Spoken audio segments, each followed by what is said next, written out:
মানুষ শব্দটাই হচ্ছে সব প্রশ্নের উত্তর।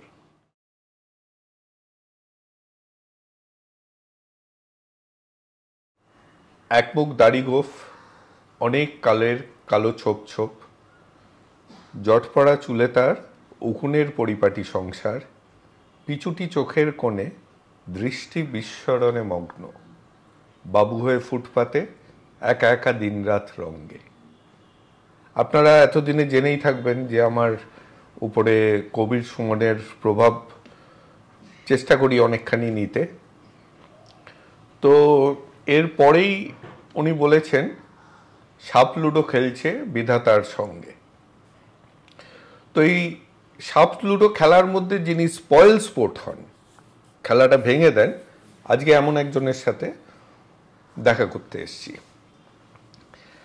তার নাম নিতাই দাস মুখার্জি। নমস্কার। তো হয়তো বুঝে গেছেন, তাও আমি দর্শকের জন্য বলে দিই, উনি রাস্তায় যারা দুর্গত অসুস্থ যারা থাকেন, প্রাইমারি এমনিতে অনেক সোশ্যাল কাজ করেন উনি, কিন্তু প্রাইমারি ওনার পরিচয় হচ্ছে এদেরকে রিহ্যাবিলিটেট করার জন্য, এদের চিকিৎসার বন্দোবস্ত করা, তাদের অ্যাম্বুলেন্স করে হসপিটালে নিয়ে যাওয়া, এইসব জিনিসে উনি সিদ্ধহস্ত। শুরু করার আগে আরেকটা বলি, এই কবির সুমনের সমসাময়িক তারপরেই নচিকেতা চক্রবর্তী আসেন।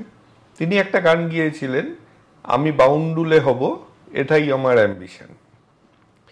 তো তখন তো রক্ত গরম আর একটা বোহেমিয়ান জীবনযাপনের মধ্যে আমারও মনে হয়েছিল বাউন্ডুলে হলে কেমন হয়। তো এখন আপনার সম্বন্ধে জানতে গিয়ে দেখছি তো হতে পারতাম না, তো আপনি ধরে আবার বাড়ি পিরিয়ড পাঠিয়ে দিতেন। তো এই জিনিসটা আপনার কবে থেকে শুরু করলেন? ওরকম দিনক্ষণ তো বলতে পারবো না। আমার বাবা তো পেশায় ব্যবসাদার ছিলেন, নেশায় সমাজসেবী ছিলেন। তো তার হাত ধরেই ঘুরে বেড়ানো, যৌথ পরিবার, সেখানে একটা সুর ছিল। এই সুরটা হচ্ছে দেওয়ার আনন্দটা অনেক বেশি, আর দিতে দিতে না পাওয়ার সুযোগ এসে যায়। সুতরাং দিতে পারলে পাওয়াও যায়।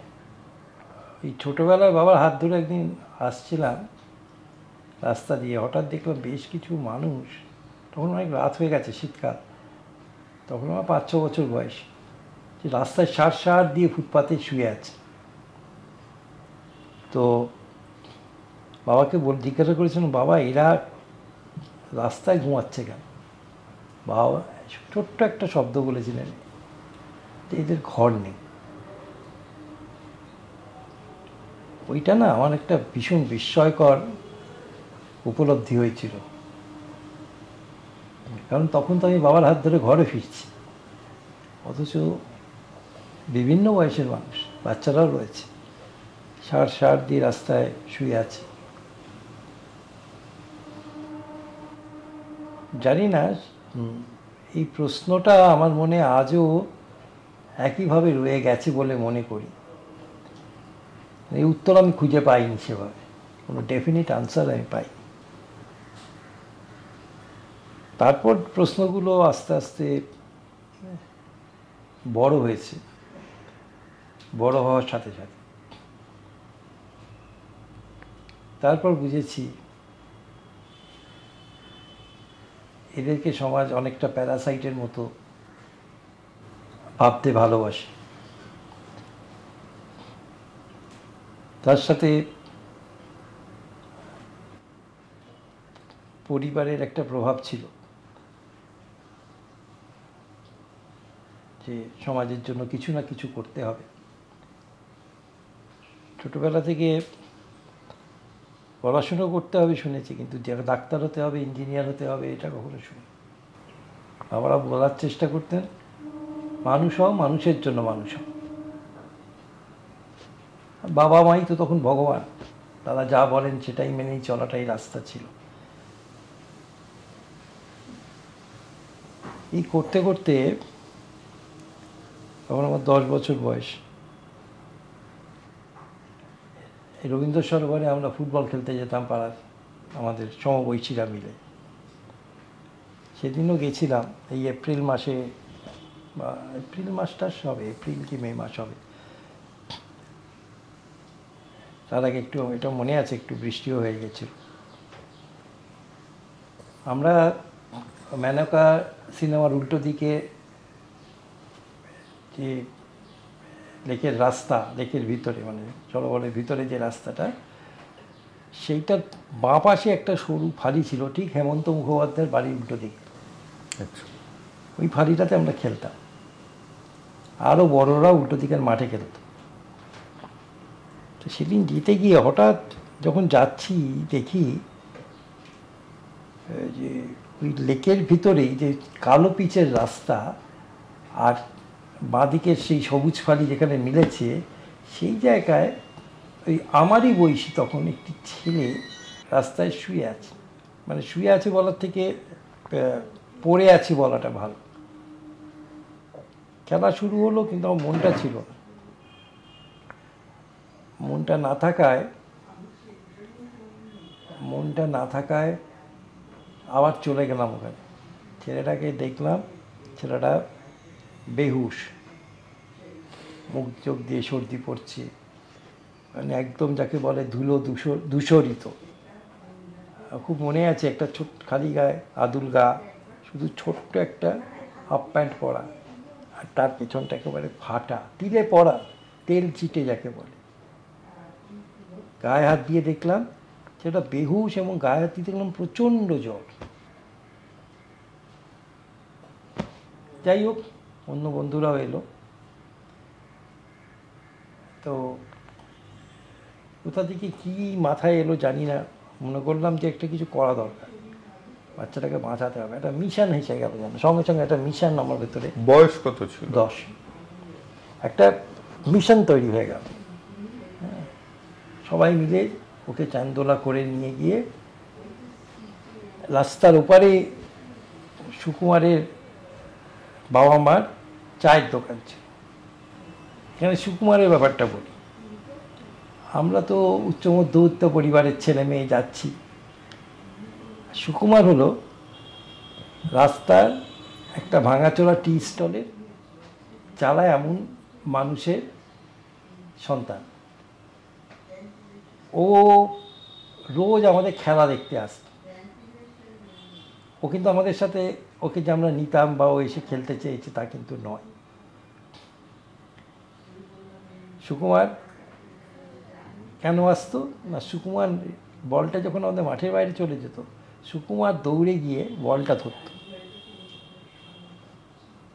ওর জীবনে ওটাই খেলা ছিল, ওই বলটা যে ধরতে পারাটা, ধরে আবার আমাদের কাছে ফেরত দেওয়া, সেটাতে এই সুকুমারের ফুটবল খেলাটা হয়ে গেছে। আচ্ছা। সেই সুকুমার আমাদের বললো মার কাছে নিয়ে চল। তখন সুকুমার আমার থেকে হাফ বয়স, আমার 10 তো ওর 5-6 বছর বয়স। সেই দিন দেখেছিলাম, সেই আমরা বলি না মা শাশ্বত, সেই সুকুমারের মা পাশে একটা টিউবওয়েল ছিল, তাতে স্নান করিয়ে সুকুমারের জামা কাপড় পরিয়ে দিয়ে, বা ওর ভাইয়ের আরেকটা ভাই ছিল বড়, তার জামা কাপড় পরিয়ে দিয়ে ওকে একটু স্থিত করলো। মনে আছে, এখনো মনে পড়ছে, আমার চোখের সামনে ভাসছে। এরকম সরু সরু সেই চায়ের গ্লাস, তাতে দুধ আর পাউরুটি ভিজিয়ে নিজে হাতে খাইয়ে। এই হলো আমার, এখান থেকেই আমার এই যাত্রাপথটা শুরু হয়ে গেল। ও বাবা এসেছিলেন, বাবা এসে সন্তানটিকে নিয়ে, বাচ্চাটাকে নিয়ে যা যা করণীয় করেছিলেন। এবং আমার যতদূর মনে আছে, আমার বাবা বলেছিলেন যে শিশুমঙ্গল হাসপাতালে ভর্তি করেছিলেন, তারপরে ওদেরই কোনো একটা আশ্রমে চলে গেছিল। তখন তো আর এত এখনকার মতো সিস্টেমসগুলো ছিল না। যাই হোক, তারপরেও মাঝে মাঝেই আমার একটা চলতে থাকলো, কোথায় দেখলাম পড়ে আছি, বাবাকে বললাম, বাবাও সঙ্গে লোক দিয়ে দিল বা নিজেই চলে গেল, গিয়ে তাকে তুলে নিয়ে গিয়ে। এটা কোন সাল হবে? না, সালটা জিজ্ঞাসা করলাম কারণ আপনার কথা শুনতে শুনতে একটা ঘটনা আমার মনে পড়ে গেল। তখন আমি 91 থেকে 95 এর মধ্যে, মানে আমি খড়গপুরে পড়ি, এটা আমার মনে আছে। শিয়ালদা স্টেশনের পাশে একটা ভ্যাট ছিল, ময়লা ফেলতো। এখন তো জায়গাটা অনেক পরিষ্কার হয়ে গেছে। সাউথের দিকে? না, নর্থের উল্টো দিকেই একটা, কোর্টের ঠিক পাশে। ওকে, হ্যাঁ হ্যাঁ। ওইখানে একটা মানুষ পড়েছিল, যার মাথায় পাশে একটা ইট, বুঝতে পেরেছিলাম যে পড়ে গিয়ে ইটে লেগে মাথাটা ফেটে গেছিল। অনেক লোক ঘিরে আছে, রক্ত বেরোচ্ছে। আমি এবং আমার বন্ধু রাজস্বী দে সরকার, তো আমরা দুজনে ঠিক করলাম মেয়েকে হসপিটালে নিয়ে যেতে হবে, পাশেই তো এনআরএস। কিন্তু যেখান থেকে ধাক্কাটা খেলাম, পাশের যখনই লোকজনকে বললাম যে একটু হেল্প করুন, সবাই তখন একটা খুব শব্দ চলতো, এ তো পাতাখোর, একে কিছু করতে হবে না। হ্যাঁ, যেন নেশা করলেই ধরেই নিলাম যে ওদের কথাই সত্য, তার মৃত্যুদণ্ড দিয়ে দিল তারা। তো তখন মুচিপাড়া থানার একটা ভ্যান আসছিল, তাদেরকে বললাম যে একটু পৌঁছে দেবেন। বললো আমাদের এলাকা নয়।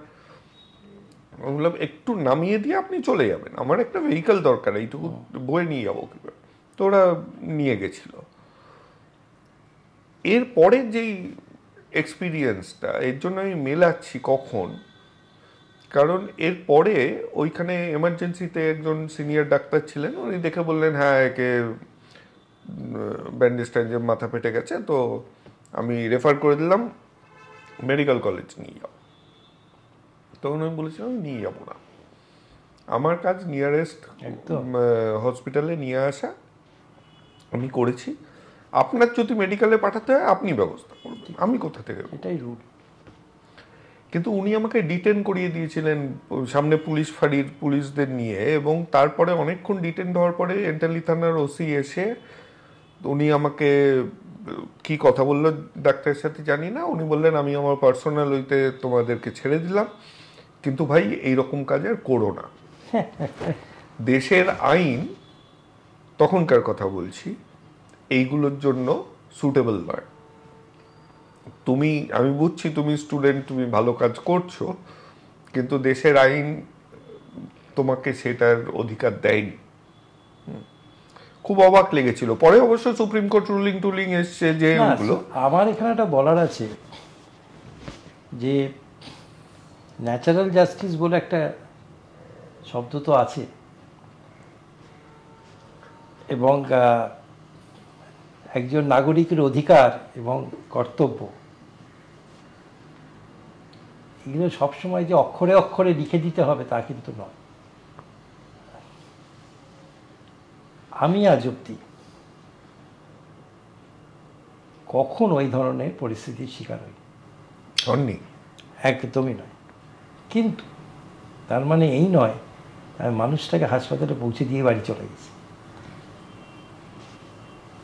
দ্য স্পিরিট অফ ল সবসময় হিউম্যানিটির কথা বলে। সেই স্বাধীনতার পরবর্তী সময়ের কথা বিশেষ করে বলছি, কখনো কিন্তু এটাকে ডিফাই করে। স্টেক হোল্ডার্সরা এটাকে নিজের সুবিধা মতো করে আমরা তার ব্যাখ্যাটা করি, অপব্যাখ্যা করি রাদার। এখনো সেম জিনিস আছে বিভিন্ন ক্ষেত্রে, কিন্তু যেহেতু বলতে পারো এটা আমার একটা মিশন লাইফ, এটা ছাড়া আমি না। সুতরাং আমি কোনো জায়গাতে কখনো এটাকে চ্যালেঞ্জ হিসাবে খুব একটা বড় দেখি না, এটা প্রসেস হিসাবে দেখি।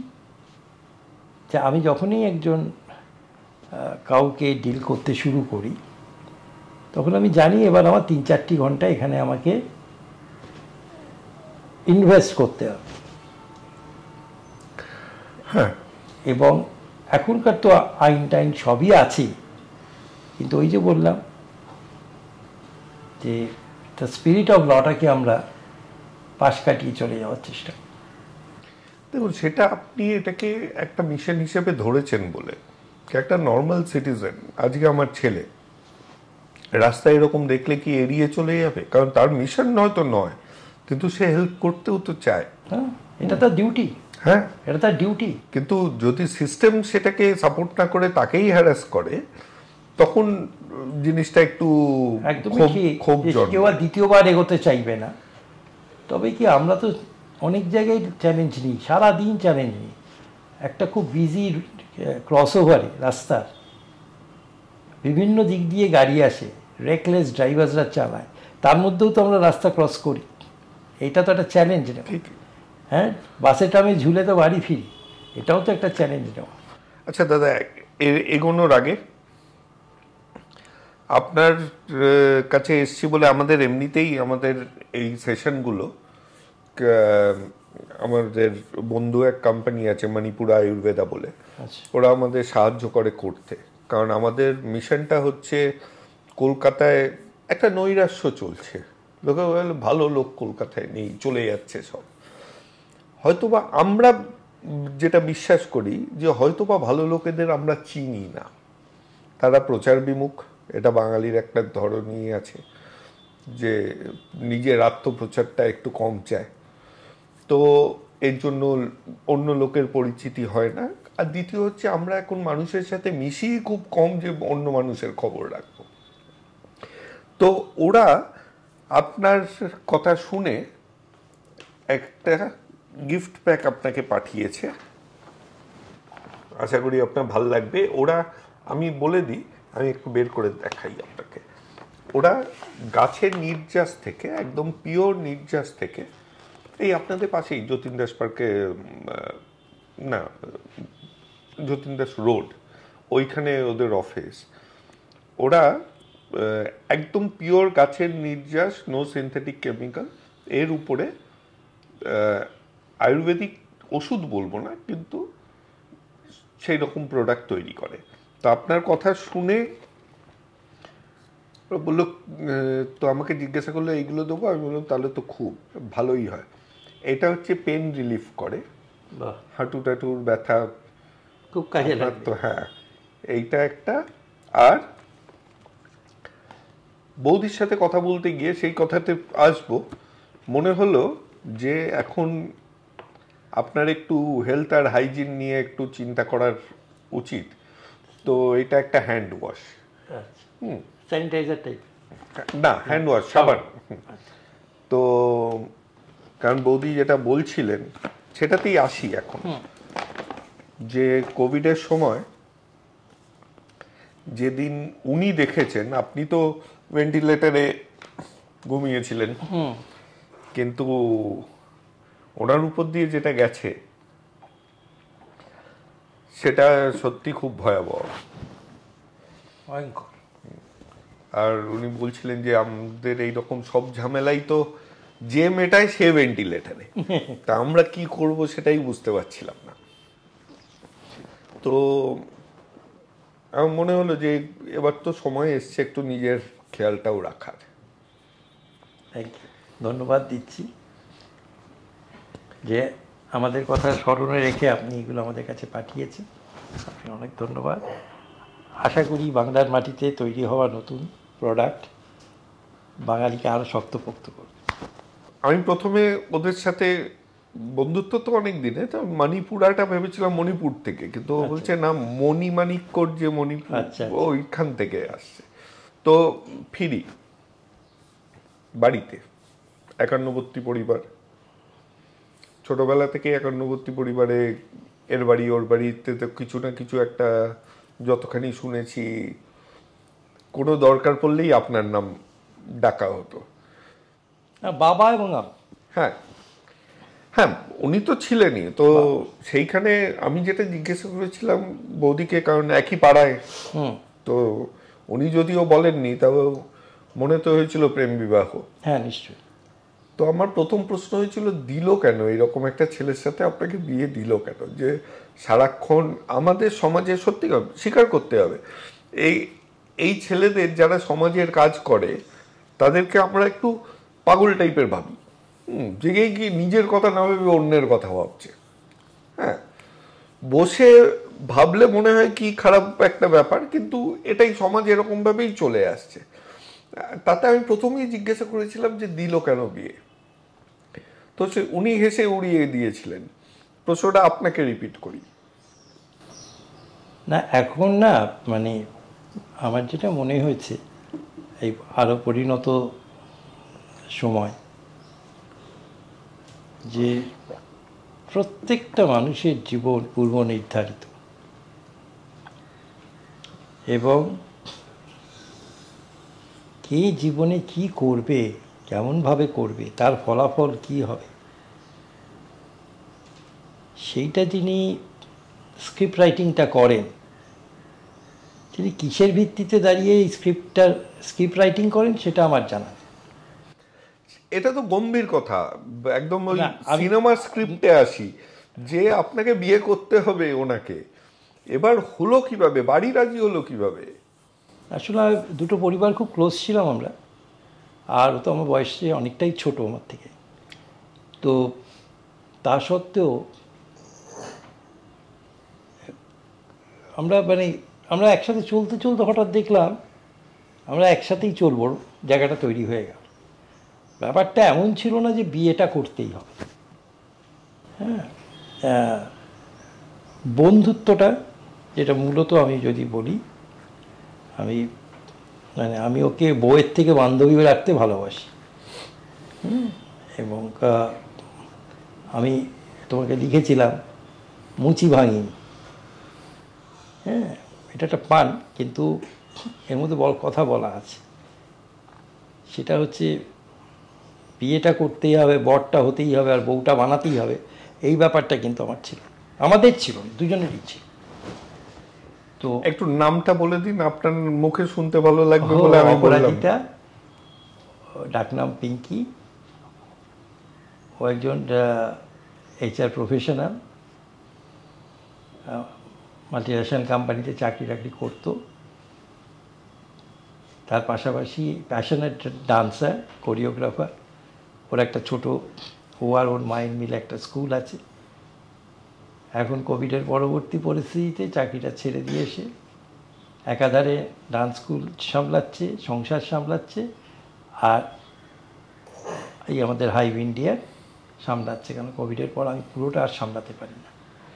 এরপর আমি হাইওয়ে ফিরবো, কিন্তু যে আপনার সাথে পথ চলছে তার একটা ক্ষোভ আছে। ক্ষোভ শোনাই।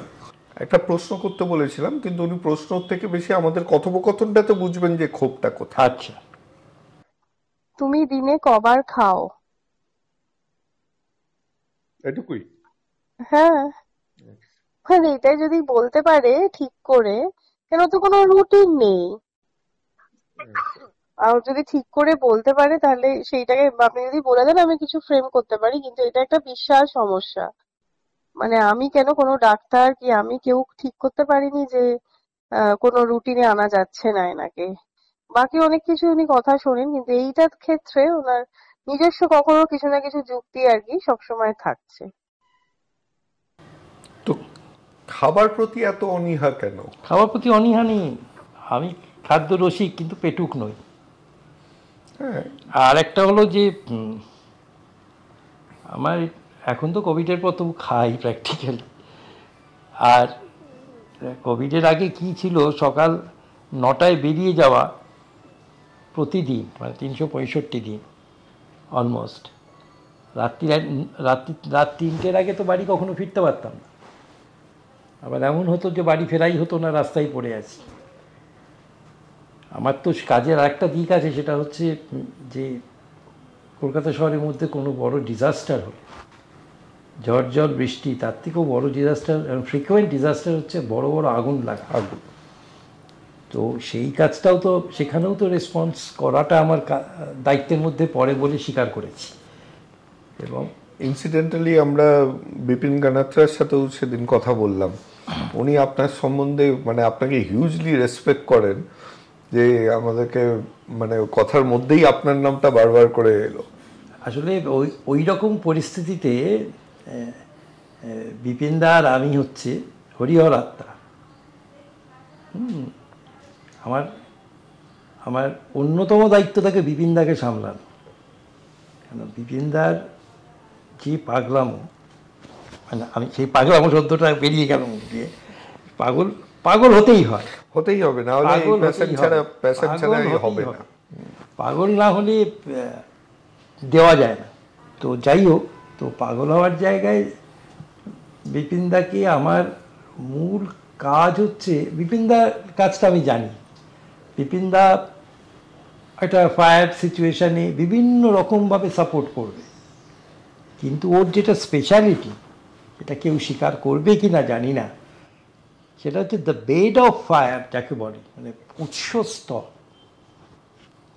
উৎসস্থলটা কিন্তু গভীরতম জায়গায় থাকে, সেটাকে ডিটেক্ট করা, তার কাছে যাওয়া এবং তার নির্বাপনের ব্যবস্থা করা, এটা হচ্ছে বিপিনদা ইজ দ্য পার্সন। আর সেখানে কী হয়, বিপিনদার লাইফ অ্যাট রিস্ক হয়ে যায় অনেক সময়।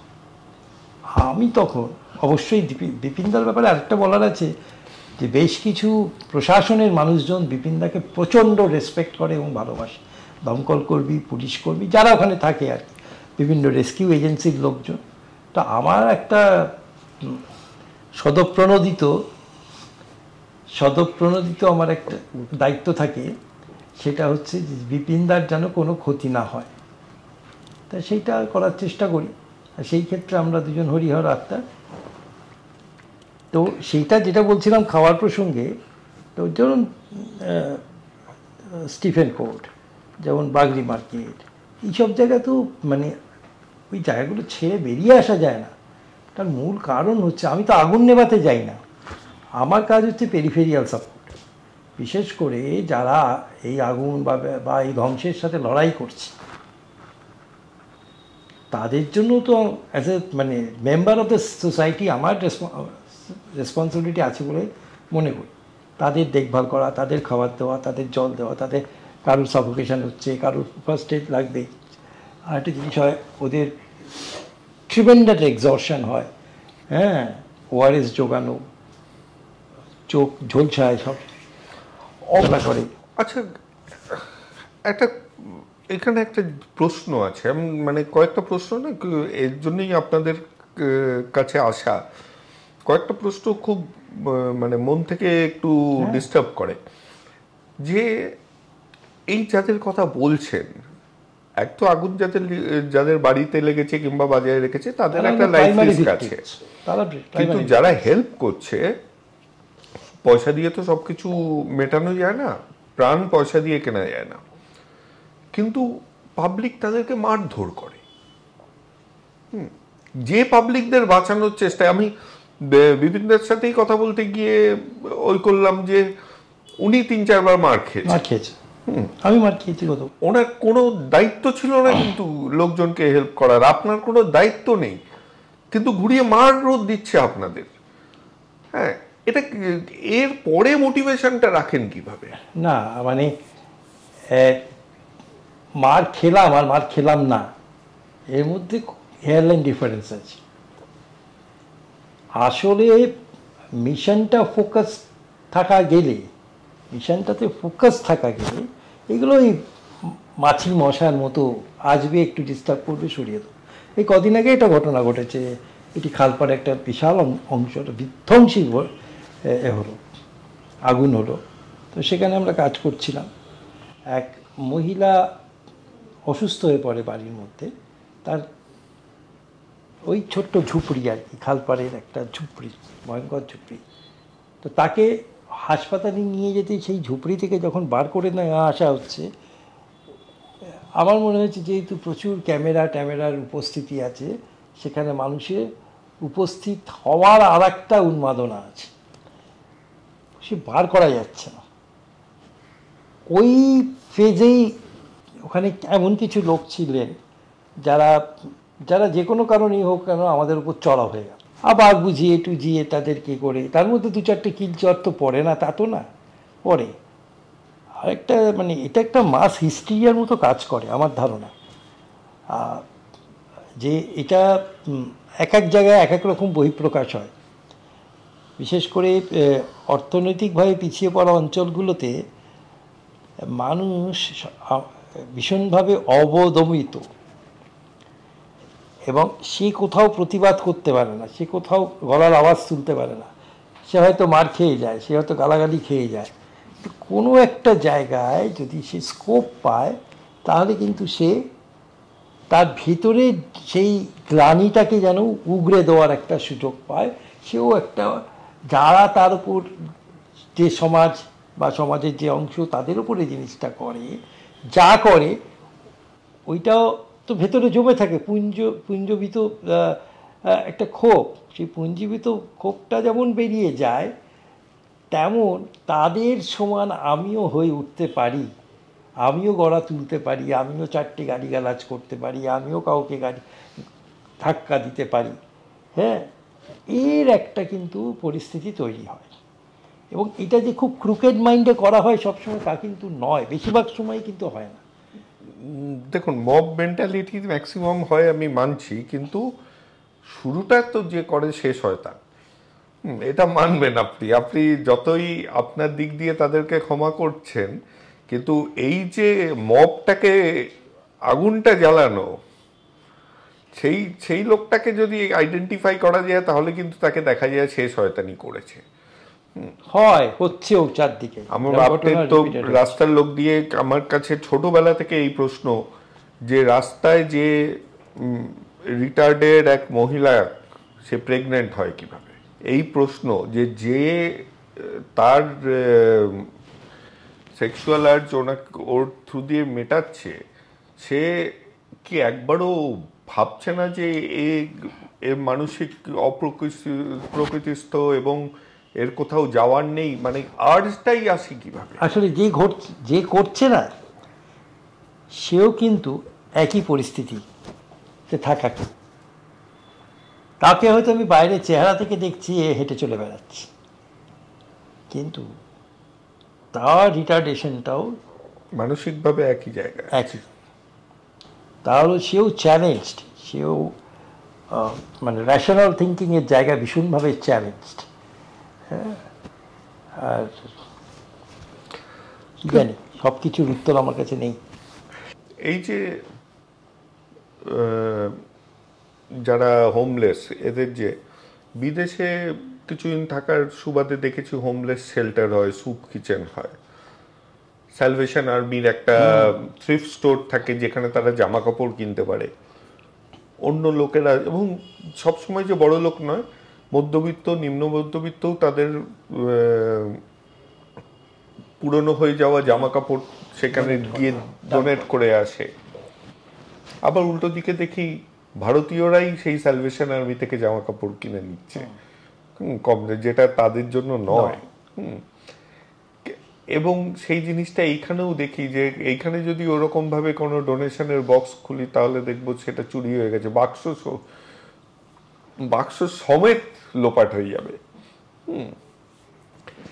বিদেশে আরেকটা জিনিস দেখি যেখানে কোর্ট অনেক সময় প্লি এগ্রিমেন্টে কিংবা অন্য পেটি ক্রাইমে কমিউনিটি সার্ভিস দিচ্ছে, তার মধ্যে হোমলেস কেয়ার একটা বিষয়। হ্যাঁ, চুপে।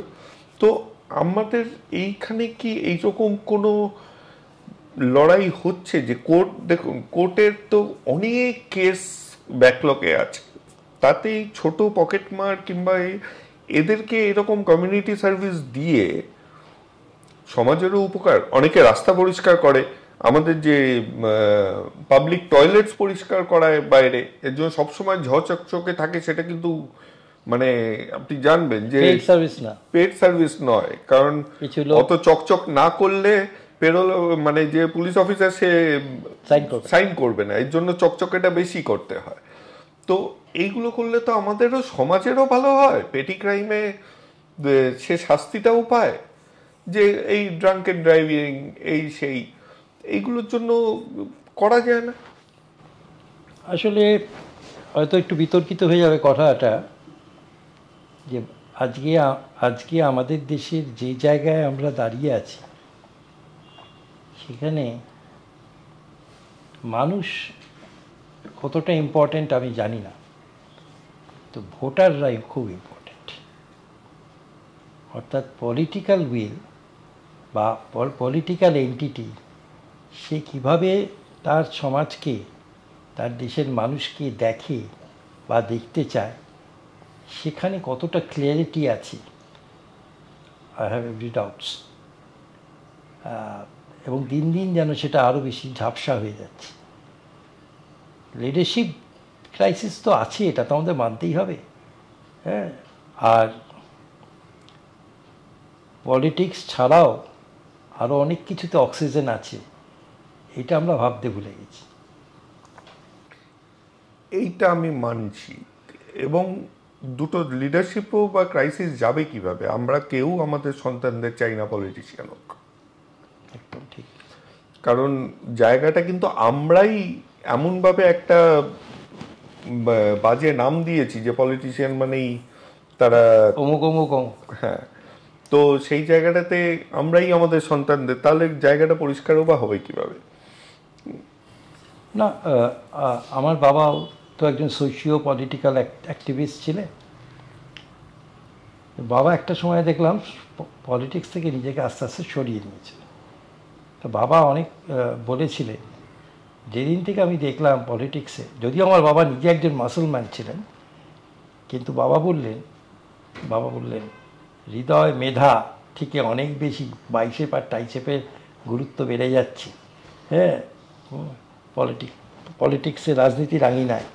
সেই দিন থেকে আমি বুঝলাম এই জায়গাটাতে এবার আমাকে এখান থেকে মুক্তি নিতে হবে। তো অনেকটাই বেরিয়ে এসেছিলেন।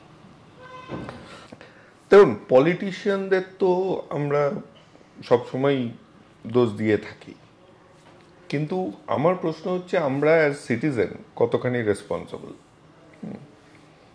যে এই রিসেন্টলি একটা ঘটনা ঘটলো, খুব বাজেই ঘটলো একটা হাসপাতালে, যাই নিয়ে বাংলা উত্তাল হয়ে উঠল। তো এক রাত দখলের একটা অভিযান চললো, সেইখানে যারা নামলো পরে দেখা গেল তাদের মধ্যেই কিছু প্রিডেটার রয়ে গেছে, যারা পরে গিয়ে ওইখানে মহিলাদের সাথে আলাপ করে তারপরে মহিলাদের উপরে ক্রাইম করলো। আমরা কিন্তু সেইগুলো নিয়ে বেশি কথা বলি না। আমরা বলি পলিটিশিয়ান দিয়ে, আমরা বলি পুলিশ, মানে যারা আমাদের সাহায্যের মধ্যে নামছে, তো তাদের নিয়ে বেশি বলি। তো সেই জায়গাটাতে আপনি আপনার এই মহাযজ্ঞই বলবো, এইটা যখন করছেন সেইখানে আপনি অ্যাডমিনিস্ট্রেশন, মানে টিপিক্যালি পুলিশ, সে কতখানি হেল্প? দেখুন, আমাদের এই কাজের ক্ষেত্রে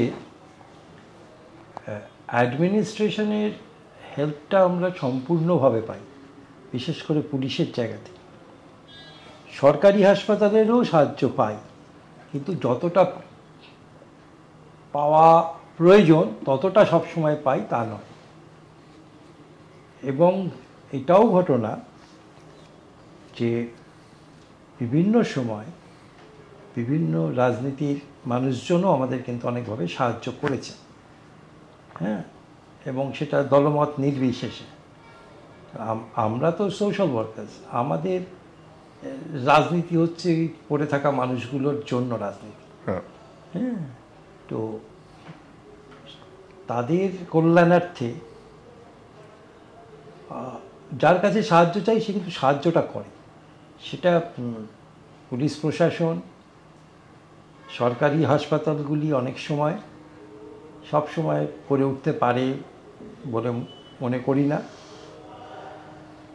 আর একটা হচ্ছে বিভিন্ন অন্যান্য সংস্থা যারা কলকাতা শহরে রয়েছে, কেউ হোম চালাচ্ছে, একটা হোম সে চালাচ্ছে, কেউ বাচ্চাদের জন্য হোম চালাচ্ছে, কেউ একটা হসপিটাল, চ্যারিটেবল হসপিটাল চালাচ্ছে, হ্যাঁ, বা কেউ মানসিক স্বাস্থ্য নিয়ে কাজ করছে।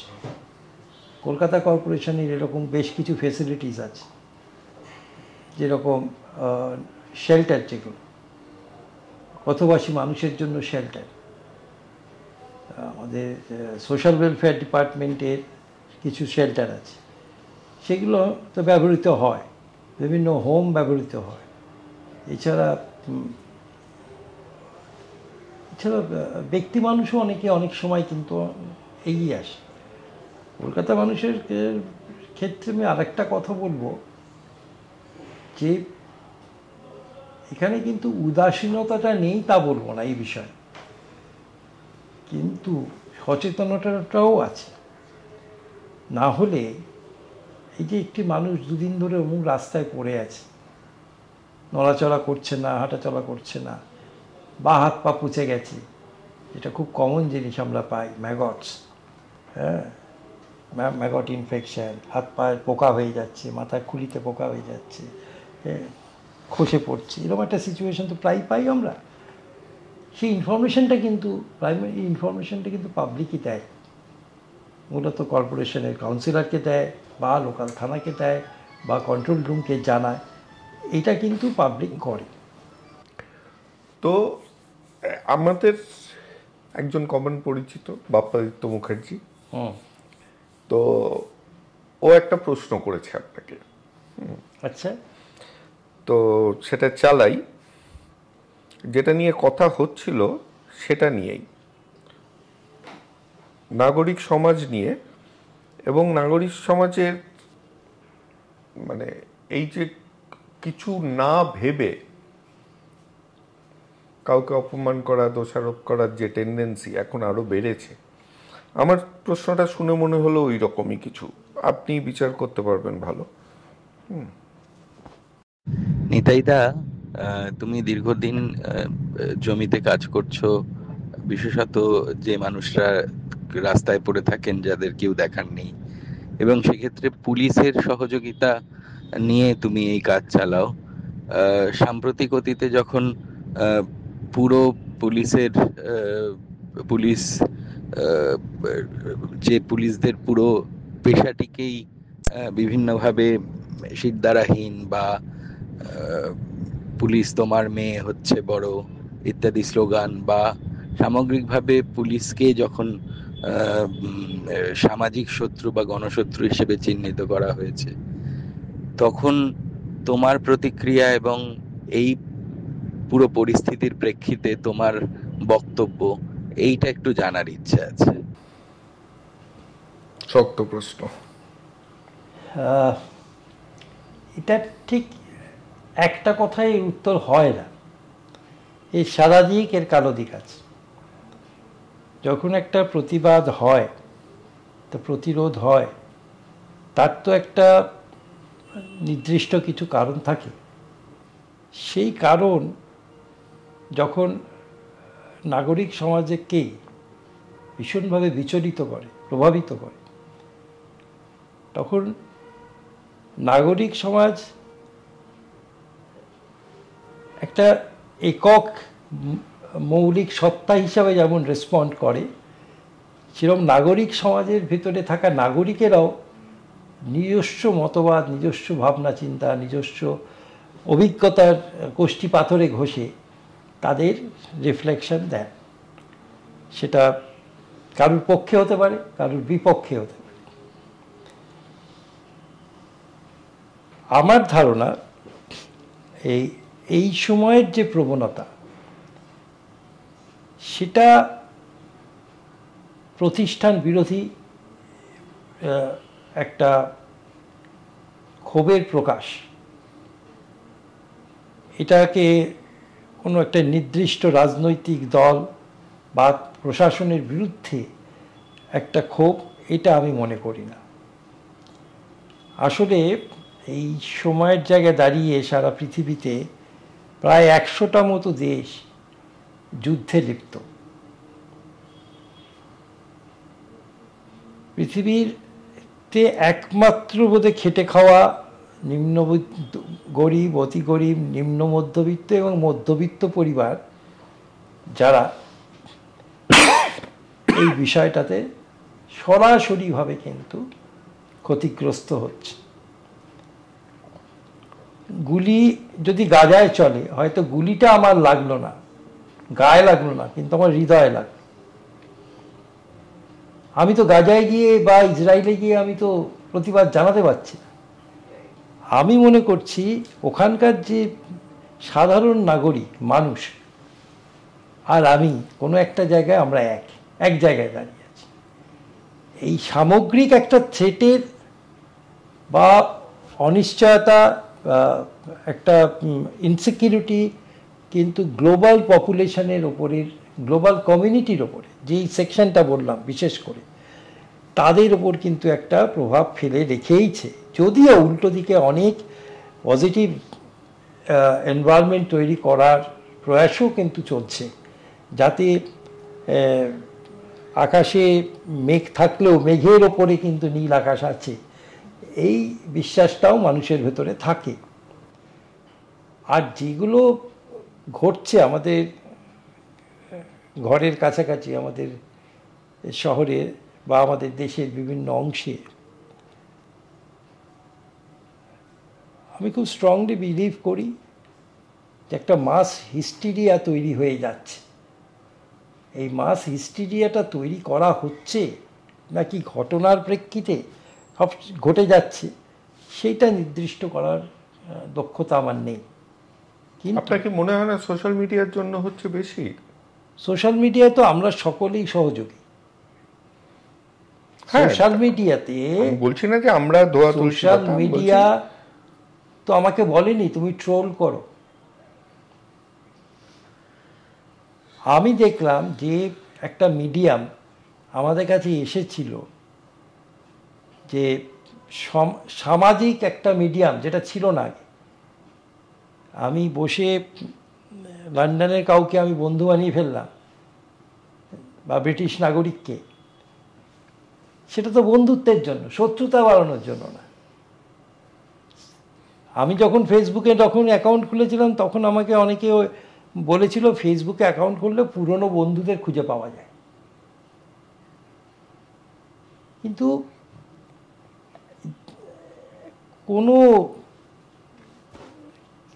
কোনো এক আশ্চর্য জাদুতে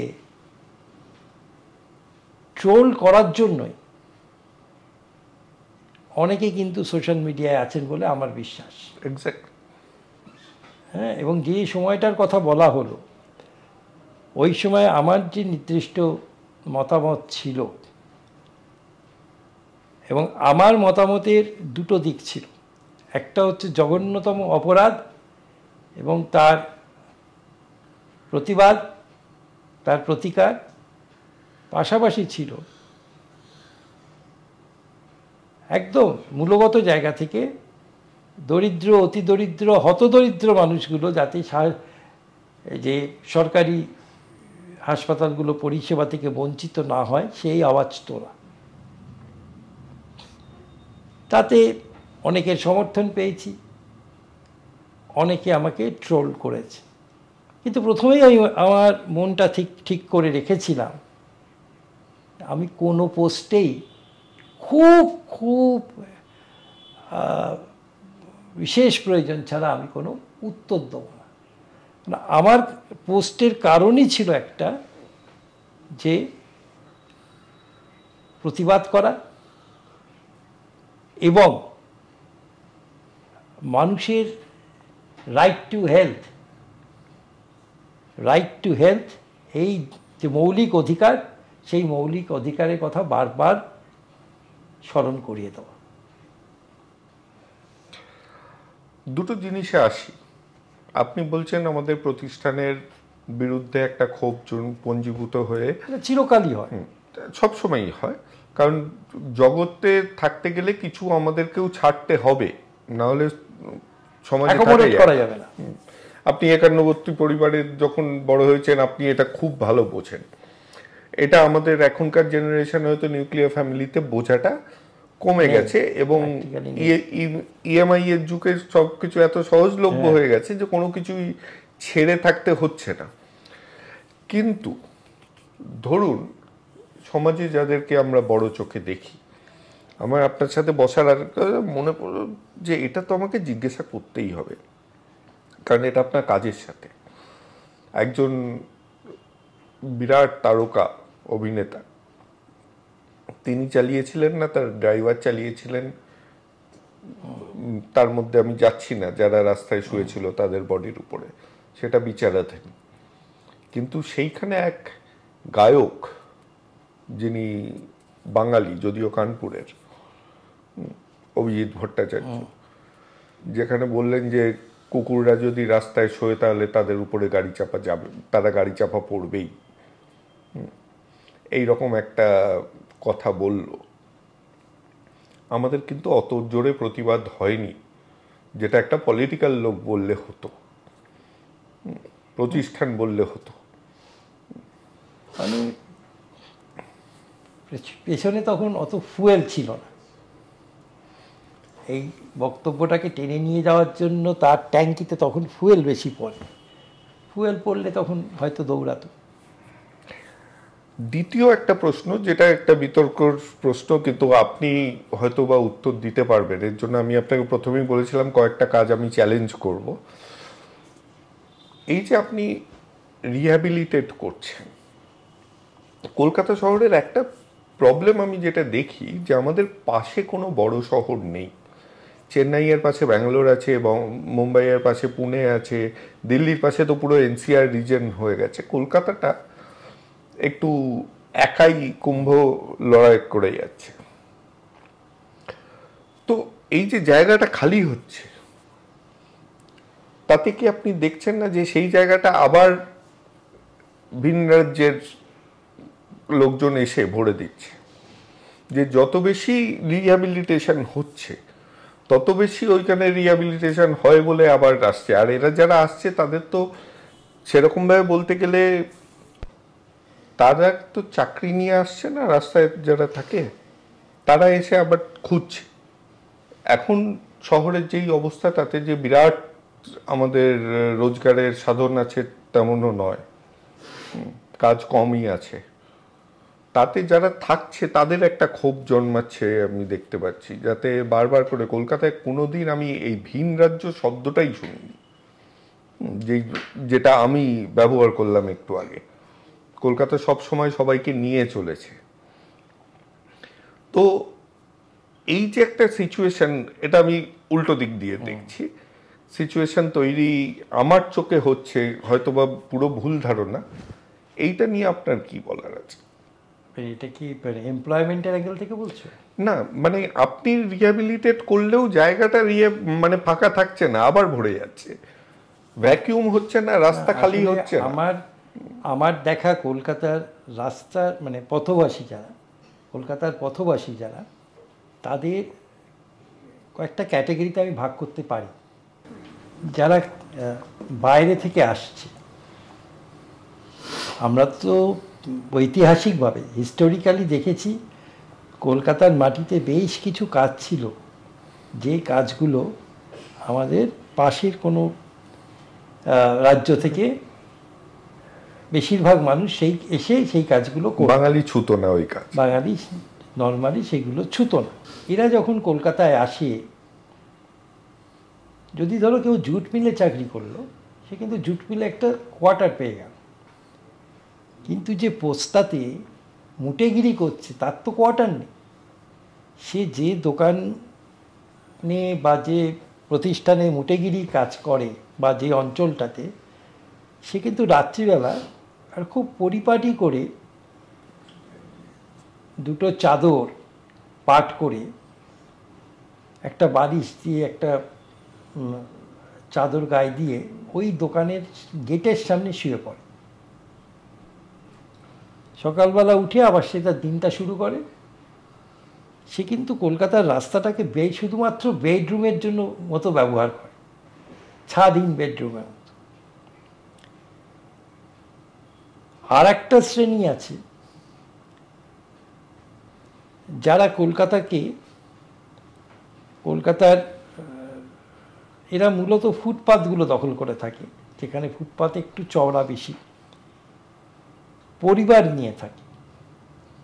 এদের মধ্যে বেশিরভাগ লোকই কিন্তু আমি দেখেছি 24 পরগনা, মেদিনীপুর এই অঞ্চল থেকে কলকাতায় এসছে। এরাও ছোটোখাটো কাজ করে। এদের স্বামীরা কোথাও মুটেগিরি করে, কোথাও রিক্সা চালায়, কোথাও ভ্যান চালায়। মহিলারা কিন্তু ওই অঞ্চলে কিছু বাড়িতে মানে পরিবারে গিয়ে সে ডোমেস্টিক হেল্পের কাজটা করে। তাদের সন্তানরা রাস্তাতেই জন্মায়, তারা সন্তানরা পথশিশু হিসেবে বড় হলেও তাদের কিন্তু একটা অদৃশ্য পরিবার আছে। এবং অনেক সময় দেখা যায় যে এদের সঙ্গে এদের শ্বশুর শাশুড়ি যে কোনো পক্ষেরই তারাও থাকছে, এবং এইটা ধীরে ধীরে পরিসরে বেড়েছে। এমন অনেক জায়গায় আমি দেখেছি যে একবার শুরুতে একটা মাত্র পরিবার এসেছিল হয়তো 24 পরগনার ভেতর থেকে, তারপর দেখা গেল তার পরিচিত বা তার আত্মীয় স্বজনরা সবাই এসে সেখানে, বিশেষ করে ফ্লাইওভারের তলায় এই ধরনের কমিউনিটি দেখা যায় যে একটা পরিবার রয়েছে, কিন্তু সেই পরিবার সেখানে হয়তো 20টা বা 25টা ফ্যামিলি, কিন্তু প্রত্যেকের সাথে কানেক্টেড। তো এই সূত্রে তারা আসে কেন না, তারা আসে দুটো কারণে। একটা হচ্ছে কলকাতায় কাজ সহজলভ্য, ওয়েল পেড, আরেকটা হচ্ছে যে গোলপার্কে যে একটি বড় ম্যানশানে যে একজন উচ্চ বিত্ত সম্পন্ন মানুষ থাকেন, তিনি তার বাড়ির বাইরের যা ফেসিলিটি এনজয় করে, তার বাড়ির সুবিশাল প্রাচীরের পাশে শুয়ে থাকা মানুষটাও কিন্তু সেই ফেসিলিটির অনেকটা এনজয় করে। সেও সকালবেলা দেখে রবীন্দ্র সরোবরের ভোর হওয়া, সেও সকালবেলা কোকিলের আওয়াজ শোনে, সেও নিয়ন লাইটের আলোয় রাতে শুতে যায়। হ্যাঁ, এই ফেসিলিটিসগুলো সেও পায়। হ্যাঁ, তো এটা তো আজকের সমস্যা নয় বা বিষয় না, বহুদিন ধরে এই ধারাবাহিকতা চলছে, আমার ছোটবেলা থেকে আমি দেখেছি। এটা আরেকটা ক্যাটাগরি, কিন্তু সবচেয়ে সেন্সিটিভ ক্যাটাগরি হচ্ছে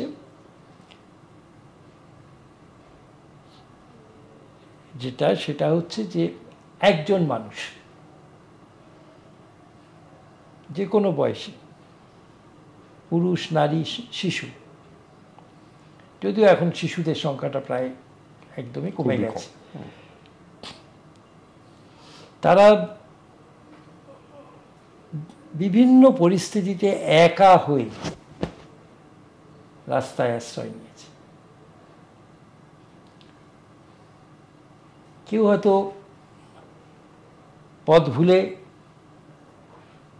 রাস্তায় রয়েছে, তার ঘর বাড়ি হয়তো কোথাও রয়েছে, সে কিছুতেই তার বাড়িতে ফিরে যেতে পারছে।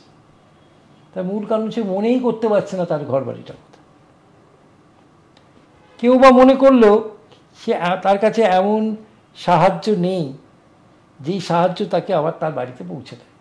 আরও কিছু মানুষ যারা কোনো একটা সময় সংসার থেকে একদম বিচ্ছিন্ন হয়ে গেছে, কিন্তু তারা রাস্তায় এসে পৌঁছায়নি। পরবর্তীতে যখন তাদের বয়স বেড়েছে, দুর্বল হয়েছে, অর্থ ক্ষমতা কমে গেছে, অসুস্থ হয়েছে, তখন আবার তারা ফ্যামিলিতে ফিরে যেতে পারছে না। ফ্যামিলি হয়তো তাকে অ্যাকসেপ্ট করছে না, তুমি 30 বছর আগে আমায় ছেড়ে চলে গেছিলে 2টো বাচ্চাকে কোলে দিয়ে। এছাড়াও অ্যাডিকশন একটা ফ্যাক্টর আছে।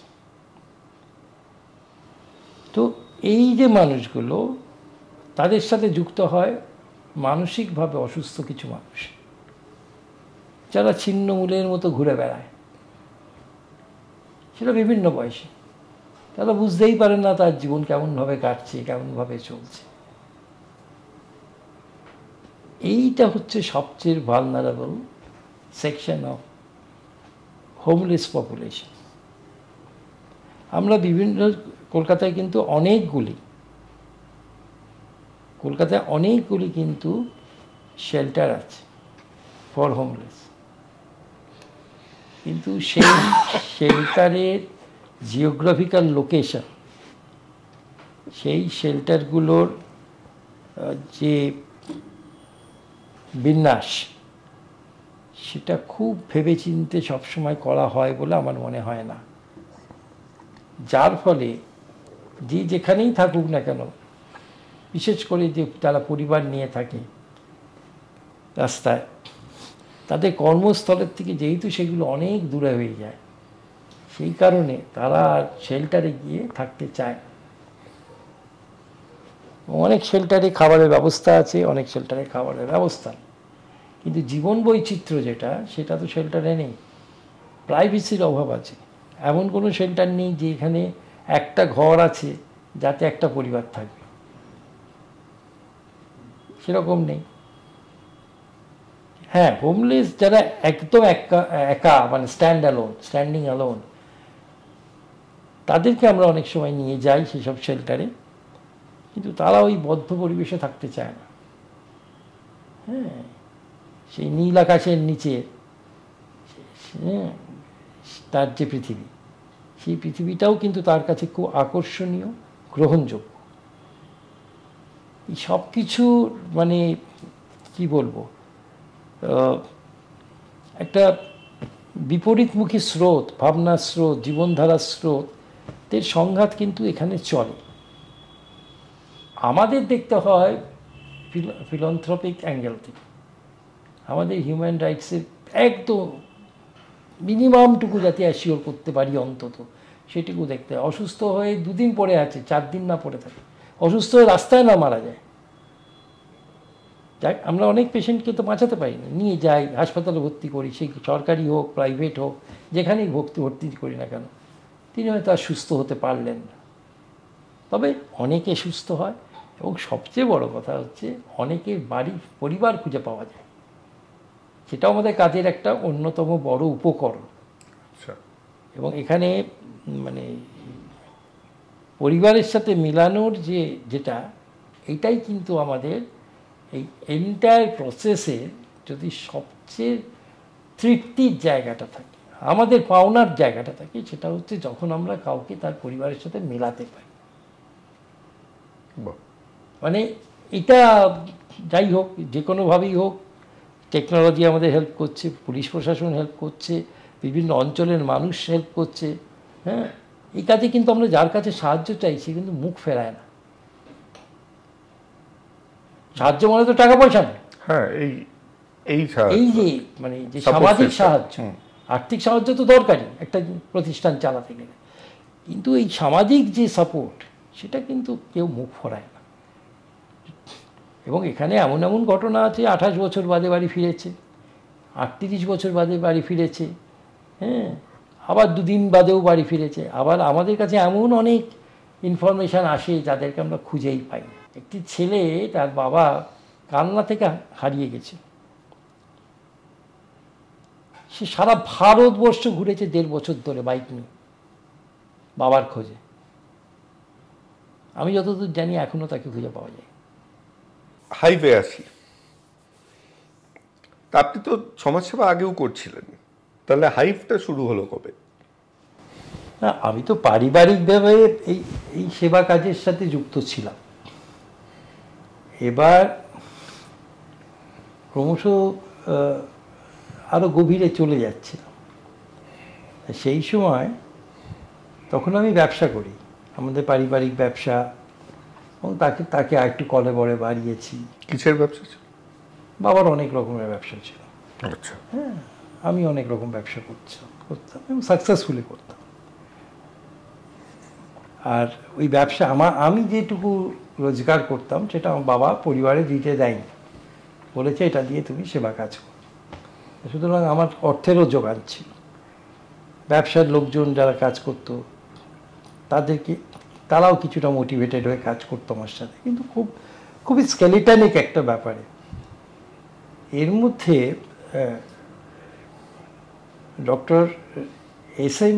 চৌধুরী সিনি বলে একটি অর্গানাইজেশন আছে, বোধহয় ভারতবর্ষের প্রথম আন্তর্জাতিক ভারতীয় সংস্থা। তার যিনি প্রতিষ্ঠাতা ডিরেক্টর ডক্টর সমীরঞ্জন চৌধুরী, উনি কোথা থেকে খবর পেয়ে আমার সঙ্গে হঠাৎ করে দেখা করেন। সেটাও একটা মানে নাটকীয় মুহূর্ত। হঠাৎ করে দেখি এক ভদ্রলোক, হ্যাঁ, চেহারা ছবি একেবারেই সাদামাটা, অতি সাদামাটা, একটা মানে গোড়ালি থেকে 6 ইঞ্চি ওপরে অবধি পরা একটা পায়জামা, একটা ফতুয়া সাদা, একটা আধখানা চুটি পরে হনহন করে আমার বাড়ির তলায় আমাদের একটা অফিস ছিল, ব্যবসার কাজে ব্যবহার হতো, সেখানে ঢুকে পড়ে বলতে শুরু করলো, কে নিতাই। তা আমি ভাবলাম কি মানুষটা ঢুকে পড়েছে হঠাৎ করে। তা আমি যেহেতু বয়স্ক মানুষ, আমার থেকে বয়সে বড়, আমি উঠে দাঁড়িয়ে বলেছি হ্যাঁ আমি বলুন। আমি ডক্টর সমীর নারায়ণ চৌধুরী। হ্যাঁ বসুন। তোমার খোঁজ পেয়ে এলাম, তোমার কাছে এলাম। প্রথম তুমি তো অনেক কিছু করছো। অনেক কিছু তো কিছু না, ছোট ছোট কিছু কাজ করছি। কারণ আমরা তখন একটা কাজ শুরু করে দিয়েছি, সেটা হচ্ছে আমার পাশের বাড়ির এক দাদা কানুদা, তিনিও পাগল মানুষ ছিলেন, মানুষের জন্য কাজ করা ছাড়া কিছু শেখেন, এবং আমার বাবা, এই দুজনের উদ্যোগে একটা, তখন অ্যাম্বুলেন্সের খুব ক্রাইসিস ছিল। মানে ইনফ্যাক্ট আমাদের পাড়াতে তার আগে আগে বেশ একজন দুজন অ্যাম্বুলেন্সটা পাইনি সময় মতো। একটা পুরনো ভাঙা অ্যাম্বুলেন্স নিয়ে এসে সাজিয়ে গুছিয়ে আমার হাতে দিয়ে দিয়েছে, যে নাও এবার এটা দিয়ে তুমি সেবা দাও। তো আমি করতাম কি, এই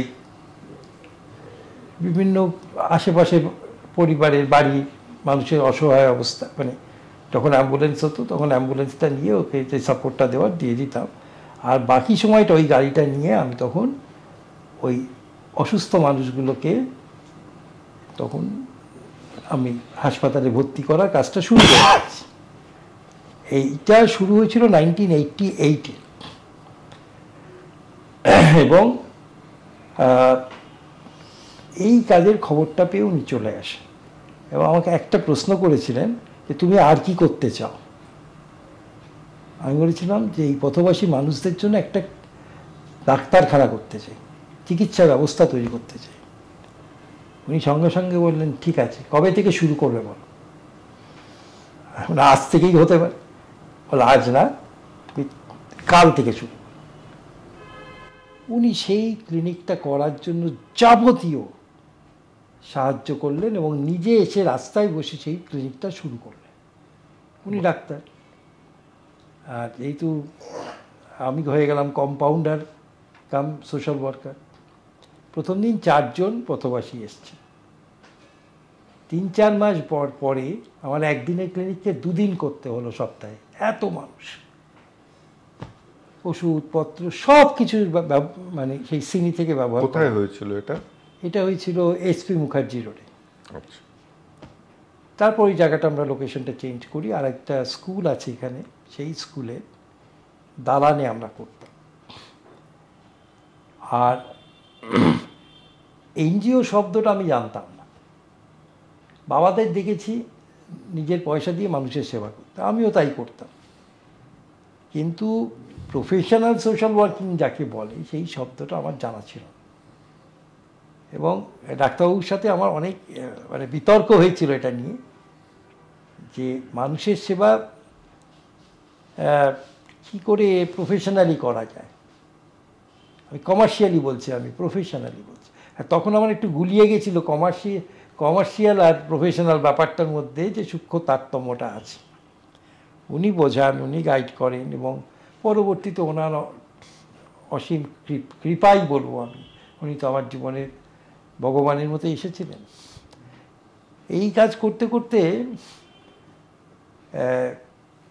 একটা সময় এলো যখন আমার মনে হচ্ছে যে একটা একই দিনে একই সময় আমার একটা মানে সোশ্যাল কল আছে, যে কোনো ধরনের একটা কাউকে সাহায্য করতে হবে, কাউকে ডাক্তার কাছে নিতে হবে, বা কোনো বাচ্চাকে স্কুলে ভর্তি করতে হবে। অথচ সেই সময় আমি ব্যবসা করতে গেলে আমি কয়েক হাজার টাকা আমি আবার রোজগার করতে পারি। তো এই ক্রাইসিসটা চলতে চলতে একটা জায়গায় গিয়ে বাবাকে বললাম। বাবা এক কথায় বললেন, ব্যবসা তোমার সাময়িক বিষয়, এটাই তোমার পথ, তুমি এই পথেই হাঁটতে পারো যদি তুমি কনফিডেন্ট থাকো।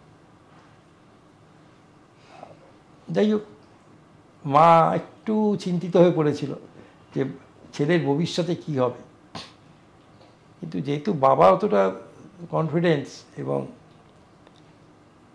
দিলেন আমাকে, আমি আস্তে আস্তে ব্যবসাগুলো বন্ধ করে দিলাম।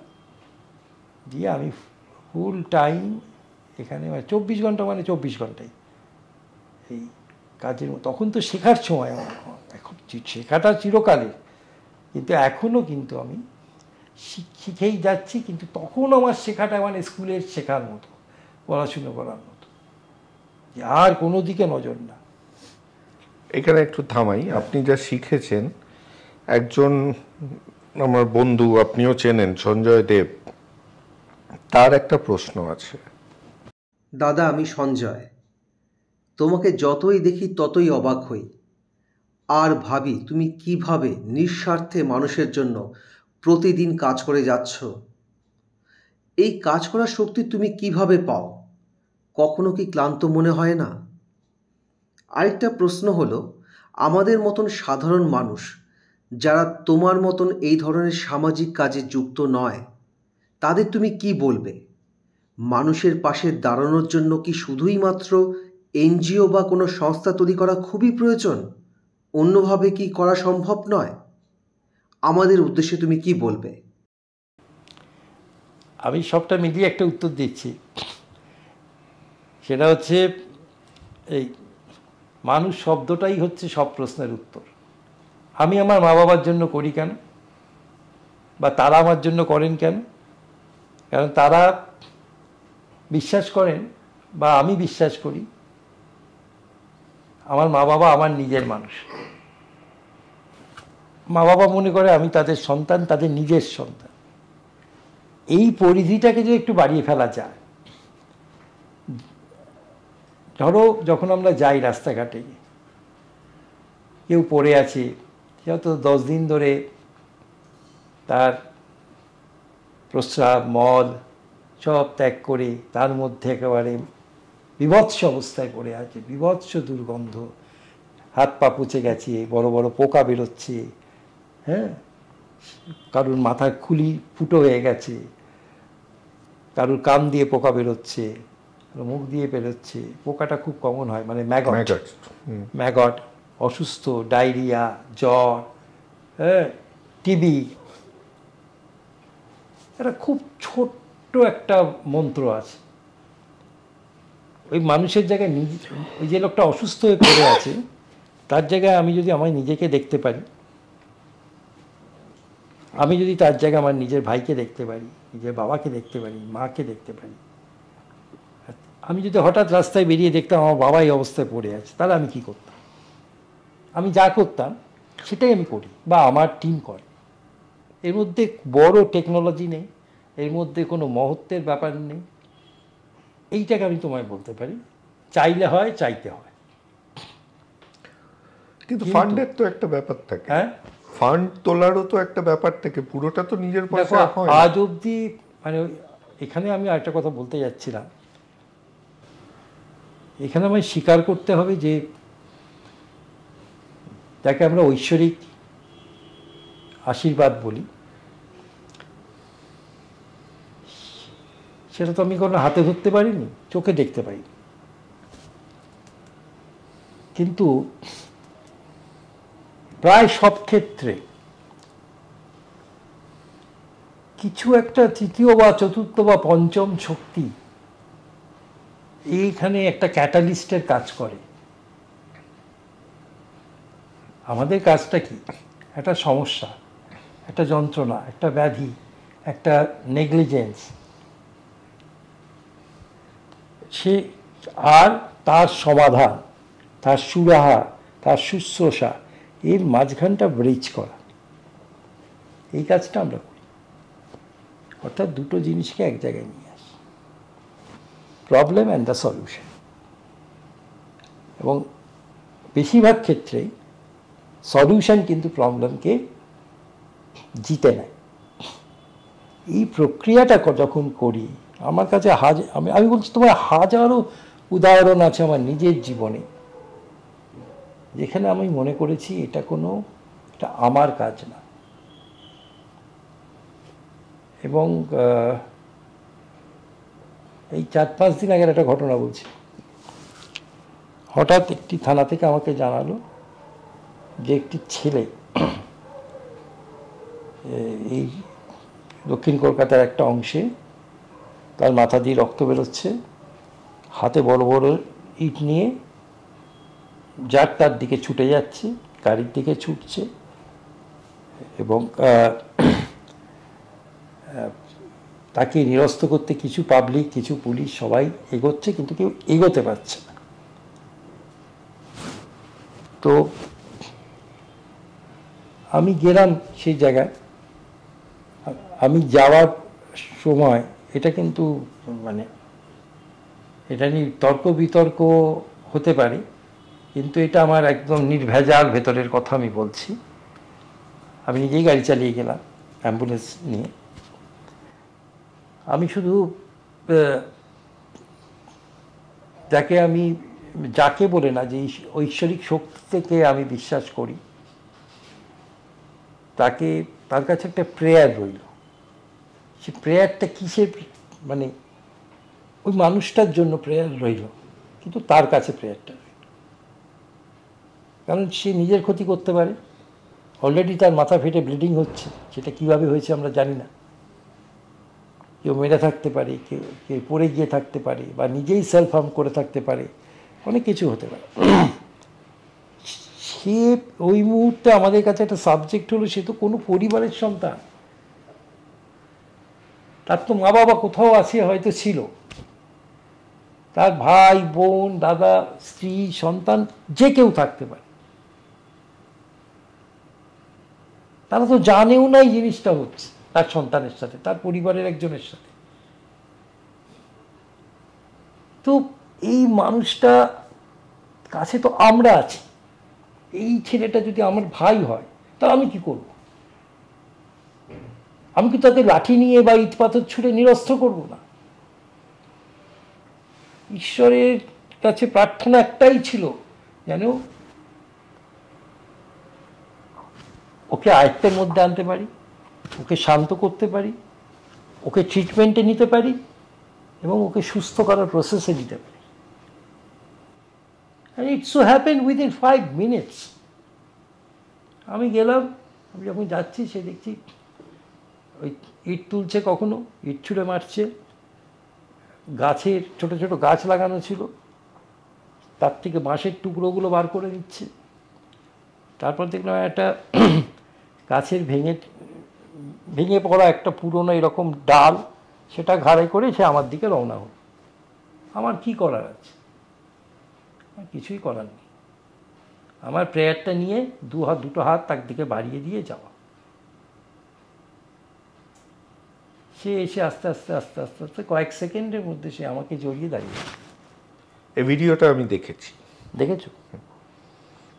ওই আমাদের কমন ফ্রেন্ড মিত্তাল অজয়, হ্যাঁ অজয় পোস্ট করেছিল, ও পোস্ট করেছিল, ওই তুলেছিল মনে ওই ঘটনাচক্র ওখানে ছিল। Actually he reported this.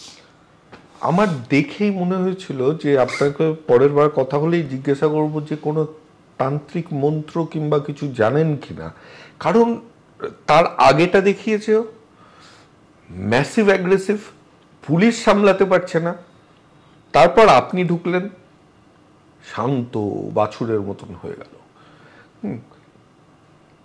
কি করলেন ওই সময়টা? তো ওইখানেই যে আপনি বললেন কি, কোনো মেকানিজম নেই এখানে। যেটা আছে সেটা হচ্ছে অ্যাম্বুলেন্সে উঠে বসে গেল আপনার কথা শুনে, এক কথায় তো বলেছেন তো কিছু তাকে, আয় বাবু আয়, কাছে আয়, এই হলো দুটো কথা। আয়, রাগ করিস না, আয় আয় আমার কাছে আয়। হাতে দিব আমার জলের বোতল ছিল। এই জলের বোতল আমার একটা এক্সপিরিয়েন্স, এটা কিন্তু আমাকে কেউ শেখায়, এই চলতে চলতে শেখা।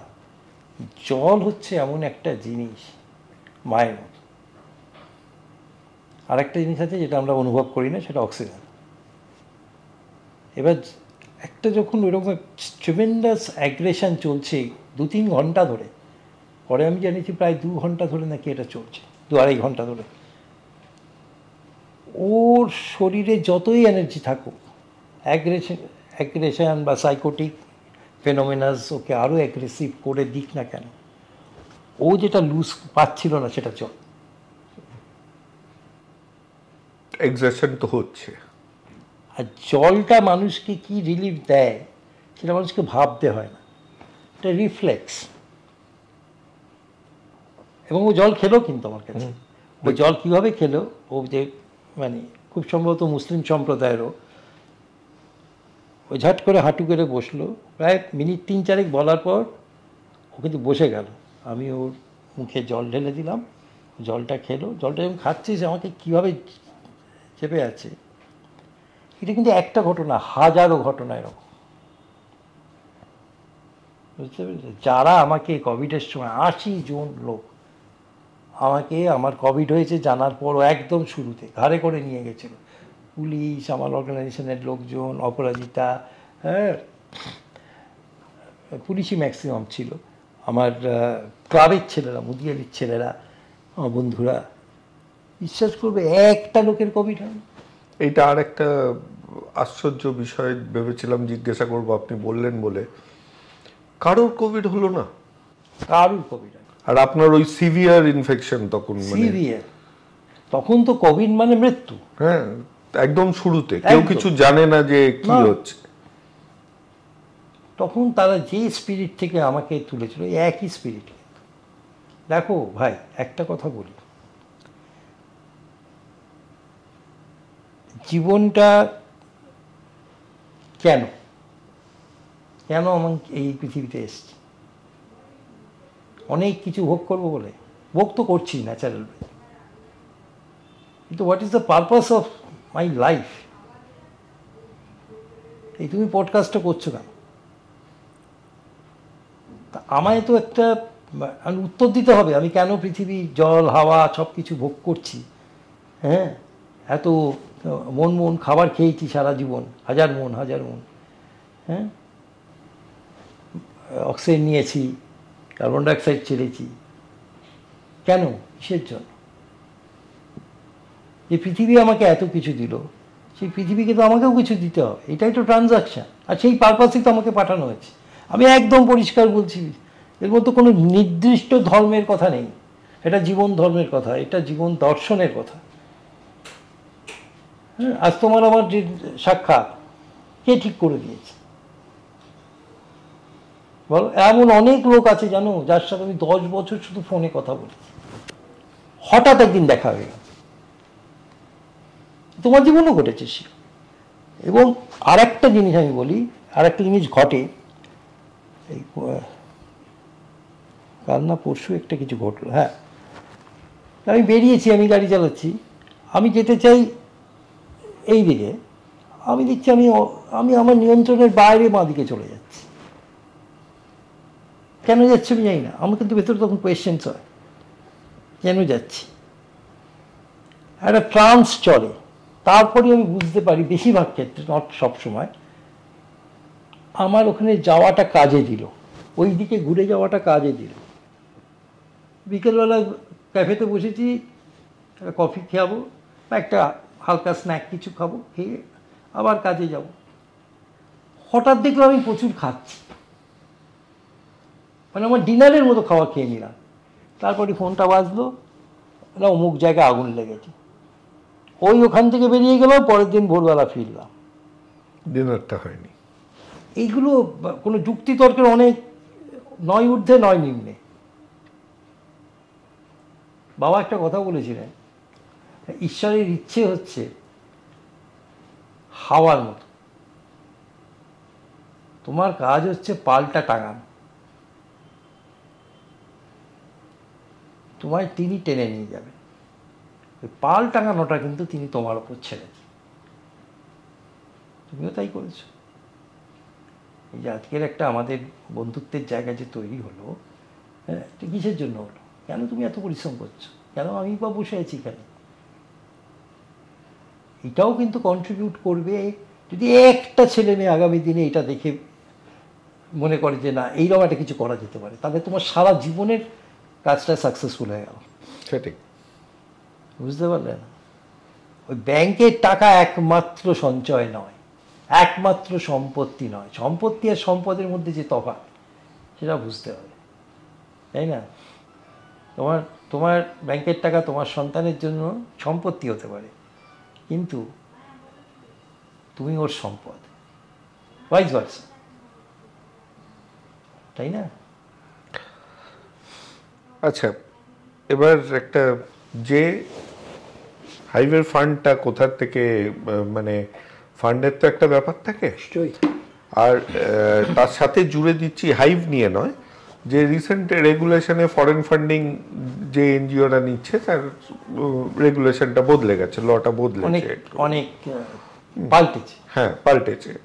তো হাইভ কি ফরেন ফান্ডিং নিচ্ছে, তাহলে তারাও মানে আপনাদেরও মোডটা কি পাল্টেছে একদম? আপনাদেরও কি মোডটা পাল্টেছে? ফরেন ফান্ডিং কি নিচ্ছেন এখন নাকি? না, ফরেন ফান্ডিং এর ক্ষেত্রে আমরা তো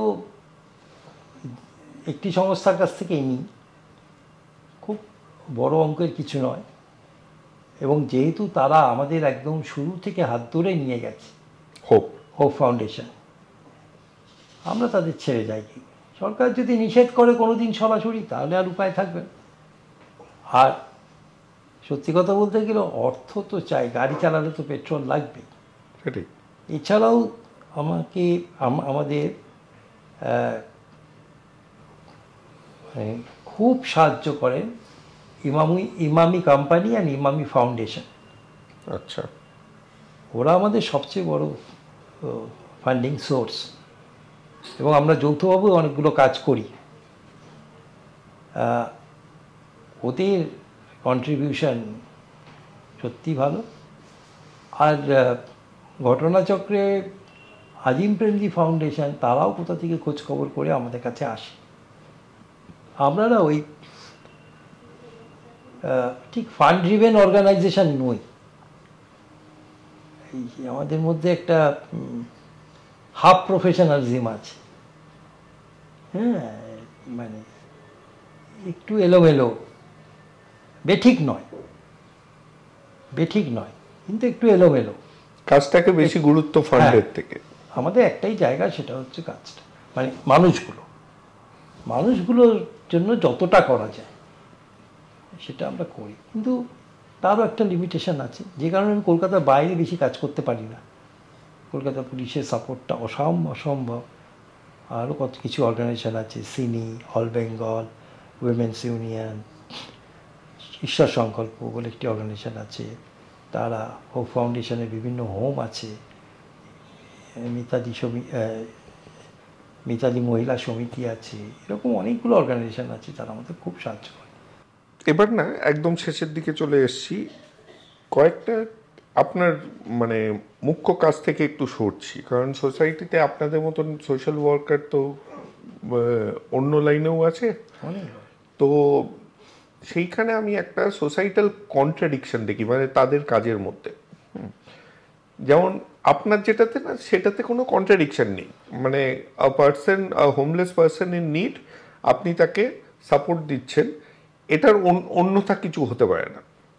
যদি না মানে নির্দয়ভাবে তাকে মৃত্যুবরণ করতে করা হয়, দাঁড়িয়ে দেখা হয়। কিন্তু অনেক সময় কি একটা ট্রেন্ড থাকে অন্যদিকে, যেমন বাচ্চাদের নিয়ে যখন কাজ, সেইখানে দুটো জিনিস আমাকে খুব নাড়ায়। একটা হচ্ছে বাচ্চাদের কোনো সাহায্য করলে, যারা আজকে সাহায্য করছে তারা তো দুর্গত, তাদের ক্ষমতা নেই, তাই তারা সাহায্য নিচ্ছে, তো সেই জায়গায় তাদের ছবি তুলে রাখা। দ্বিতীয় হচ্ছে বাচ্চাদের মধ্যে জেন্ডার ক্লাসিফিকেশন করা, গার্ল চাইল্ড, বয় চাইল্ড। আমি মানছি গার্ল চাইল্ডের উপরে অত্যাচার হিস্টোরিক্যালি অনেক বেশি হয়েছে, কিন্তু এটা তো স্ট্যাটিস্টিক্স নয়। একটা বাচ্চা ছেলে রাস্তায় যখন নই করেন, আমি জানি না, আপনি নিশ্চয়ই শারীরিক তাদের, হ্যাঁ, সেক্সুয়াল এক্সপ্লয়টেশনও বাচ্চাদের, এবং সেটা জেন্ডার দেখে হয় না। তো এই যে আমাদের একটা প্রবণতা, যে না আমি শুধু গার্ল চাইল্ড নিয়ে কাজ করি, আমি ওই বাচ্চাটা ছেলে বলে আমি কিছু করব না, এরকম কয়েকটা এনজিও আমি আপনাকে নামও দিয়ে দিতে পারি, তারা করে। হ্যাঁ, তো এইটাকে কি চোখে দেখেন? এই দুটো দিক আছে, সেটা হচ্ছে যে কোন সংস্থা সমাজের কোন দিকটাকে বেশি ভালনারেবল মনে করছে এবং তারা অ্যাড্রেস করতে চায়, সেটা তাদের সম্পূর্ণ স্বাধীন সিদ্ধান্ত।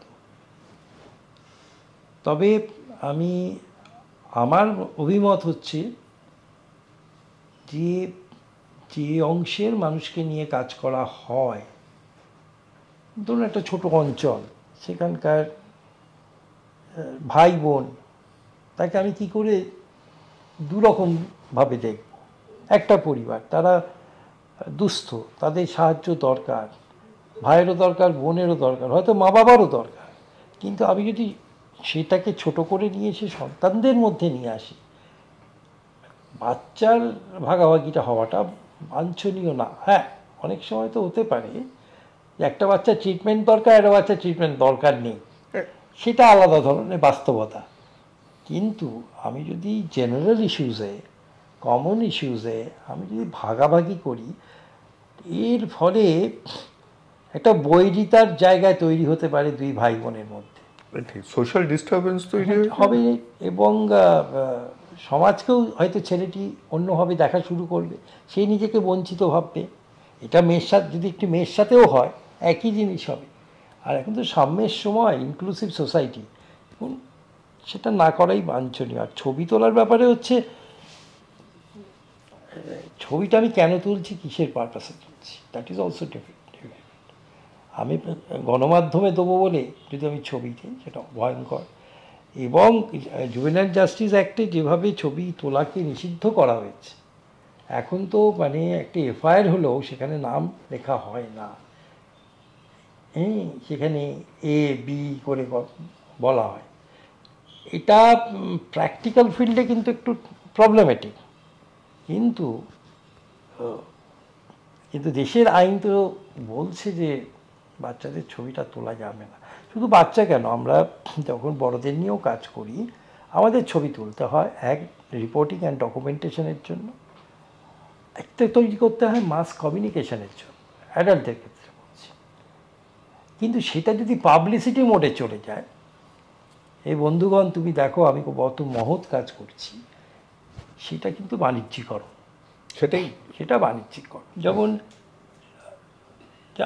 আমাদের, এবং এখন তো সরকার চায়ও যে আমি তার পাবলিক ডোমেনে দিই যে আমি কি কাজ করছি, তার কিছু নথি, কিন্তু সেখানে নাম না দেওয়া, মুখটাকে একটু কভার করে পেছন দিয়ে তোলা, সবসময় পেছন দিয়ে সম্ভব হয় না। কিন্তু আমি যদি আজকে রাস্তায় একটা কোথাও পড়ে আছি অসুস্থ অবস্থায়, কেউ আমাকে তুললো, সেই ছবিটা গণমাধ্যমে গেল, আমার দেখতে ভালো নাও লাগতে পারে, আমার জন্য ডিপ্রেসিং হতেই পারে। হ্যাঁ, এটা একটা মানে হিউম্যান রাইটের অঙ্গ।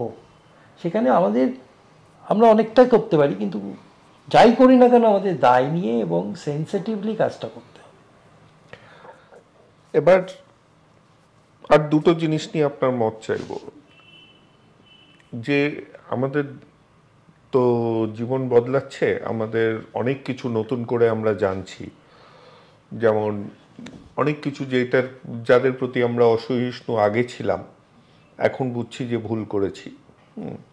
যেমন লিঙ্গ, একটা যে লিঙ্গর মানে 1, 2, 3 করে বিভাগ করাটাই একটা প্রবলেমেটিক। হ্যাঁ, কিন্তু এটা তো একটা উল্টো দিকটা বলছি, যে এটা তো একটা অঙ্গ আছে যেখানে আমাদের সমাজকে বোঝাতে হবে।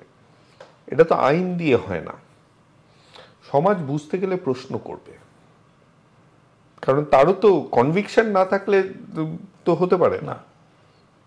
সেইখানে আমরা অ্যাক্টিভিস্টদের মধ্যে দেখি প্রশ্ন করলেই, ও তুমি তাহলে আমার বিপক্ষে, আমার কথাটা শুনছো না, কোন সাহসে শুনছো না, করে একটা মানে মিলিটেন্ট একটা বহিঃপ্রকাশ উল্টো দিক দিয়ে চলে আসে, যাতে সমাজ আরো পিছিয়ে যায়।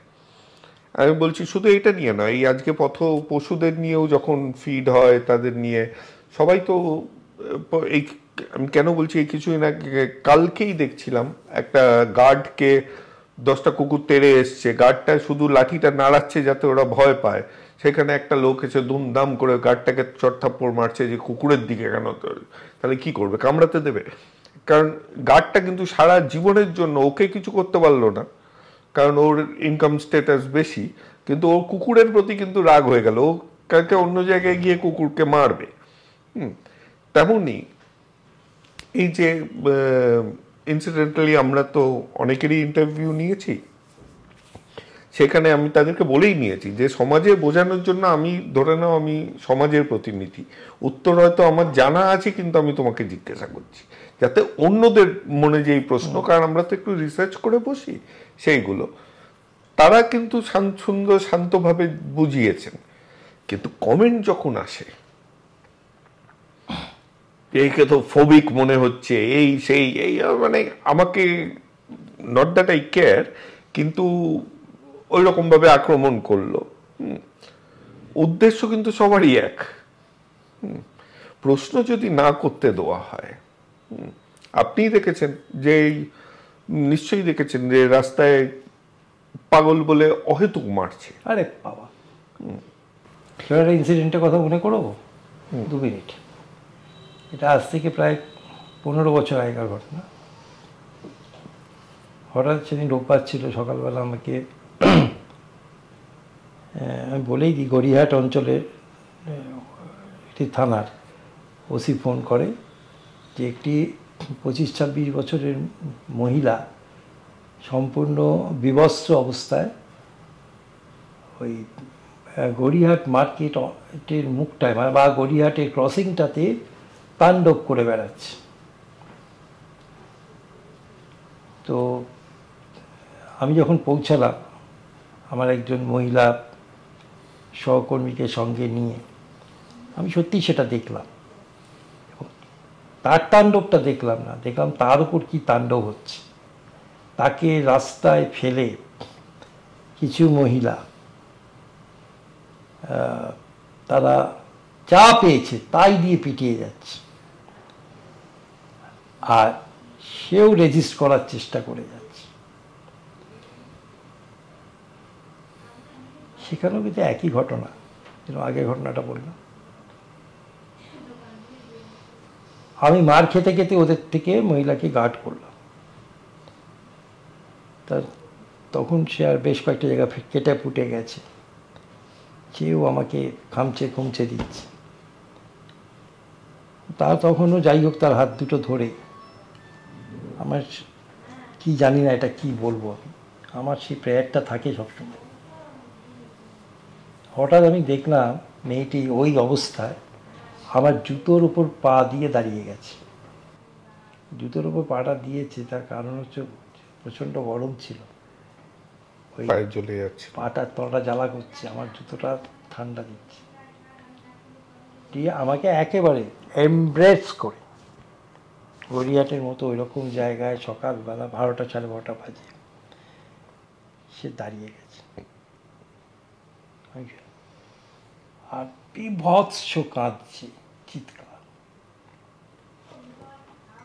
ওকে ধরে রাখলাম, আস্তে আস্তে ও ঠান্ডা হলো, একটুখানি ঠান্ডা হতে ওকে নামালাম।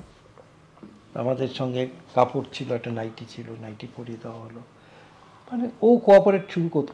আসলে কি ওই সময় ও বুঝলো যে লোকটাকে বাঁচাতে এসছে।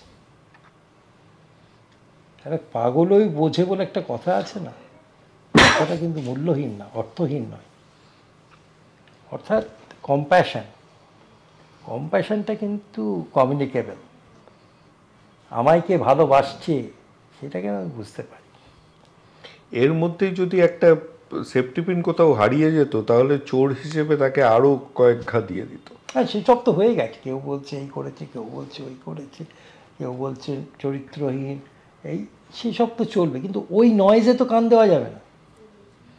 ডেস্টিনেশন ক্লিয়ার রাখতে হবে, ভাই আমি কি করতে এসেছি, আমার কি মিশন, আমি কি করে বেরিয়ে যাব না। কিন্তু দাদা এই কথাটাই বলছি, আপনি একটা মানুষ কদিকে কদিনের জন্য কতটা।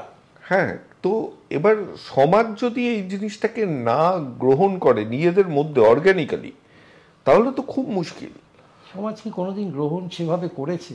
হিস্টোরিক্যালি আমরা যদি এত কিছু বদলাচ্ছে, এটা বদলাতে পারবো না। অঙ্কের হিসাবে বদলানো উচিত, আমরা তো আরেকটা স্বামীজি পেলাম না। ঠিকই, তাই না? না, এইখানে আমার আমি আটকাচ্ছি, আমার লাস্ট প্রশ্ন। হ্যাঁ, এটা দুর্ধর্ষভাবে এসে গেল যে আমরা কতদিন, আমি বলছি না যে তাদের বন্ধ করে দেওয়া উচিত, রবীন্দ্রনাথ, রামকৃষ্ণ, স্বামীজি, সারদা মা এবং যারা বিশিষ্ট অন্যরা আছেন, রাজা রামমোহন রায়, এদের আঁকড়ে বেঁচে থাকবো? কেন বিপিন গানাত্রা, নিতাই দাস মুখার্জিদেরকে আঁকড়াবো না এবার নতুন করে? তারা, আমি বলছি না যে একদম ভাববেন না আমি তুলনাতেই যাচ্ছি না ভালো মন্দকে, আপনি স্বামীজি কি স্বামীজির মধ্যে যাচ্ছি না, কিন্তু আপনাকে আমি দেখতে পাচ্ছি। সেরকমভাবে বলতে গেলে স্বামীজিকে শুধু পড়েছি, আপনাকে চোখের সামনে দেখতে পাচ্ছি। তেমনি 2 দিন আগে দেখে গেলাম যে আগুনের লেলিহান শিকার মধ্যে নিজেকে ঢুকিয়ে দেয়, কি না মানুষ বাঁচাতে চায় সে। তাদেরও তো কাজ একটু কম নয়। আসলে কোথাও তো আমরা তাদের ভাবশিষ্য, আমরা কোথাও ভাবশিষ্য। ধরো এই যে আজকে অজয় মিত্তালের কথা হচ্ছে বা আজ অপরাজিতার কথা হচ্ছে, আমার টিমের যে ছেলে মেয়েগুলো কাজ করে, হ্যাঁ, তাদের ডেডিকেশন কিন্তু আমার থেকে কোনো জায়গায় কম নেই। তাদের কন্ট্রিবিউশন, হ্যাঁ, মানে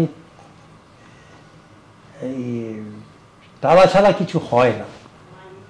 তারা তো কোনো জায়গায় সেই ভাবটা শেয়ার করছে, ওই তাদেরই ভাব কিন্তু পার্কুলেট করছে, অনেক সংখ্যায় হয়তো না, হ্যাঁ, কিন্তু পৃথিবীর সব কোনায় কিন্তু এরকম কাজ হচ্ছে। যেখানে অহরহ বোম পড়ছে সেখানেও হচ্ছে, যেখানে শুধু মানুষের জন্য না, জীব জগতের জন্য, প্রাণী জগতের জন্য। হ্যাঁ, শাকের কালকে দেখছিলাম আমি অ্যামাজনে, সাপটাকে ধরে তার চোখের চাল সে সরাচ্ছে, এটা নিয়েও তো মানুষ পৌঁছাচ্ছে, তাই না? তো আমার মনে হয় এই কাজ